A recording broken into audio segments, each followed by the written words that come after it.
Akala ng iba, pa-chill-chill ka lang. Akala ng iba, pangiti-ngiti ka lang. Akala ng iba, patawa-tawa ka lang. Pero yun ang akala nila. Hindi nila alam na sa kabila ng pagngiti mo, pagiging masaya mo, sa likod nun may mga problema na hindi mo alam kung ano yung gagawin mo. Sa likod nun may mga sitwasyon na hindi mo alam kung sino yung lalapitan mo. Wala naman kasi tayong ibang choice kundi ngumiti na lang talaga at tawanan ng mga problema. Kaya yung akala ng iba na pa-chill-chill ka lang, akala ng iba na wala kang problema, yun ang akala nila. Hindi ba pwedeng magaling lang talagang magdala?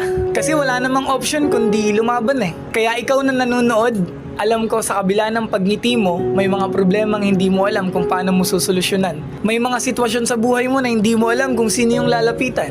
Ngumingiti ka na lang, nagiging masaya ka na lang. Gusto kong sabihin na ipagpatuloy mo yan, maging masaya ka lang, magpahinga ka lang, and then after nun, lalaban ka ulit.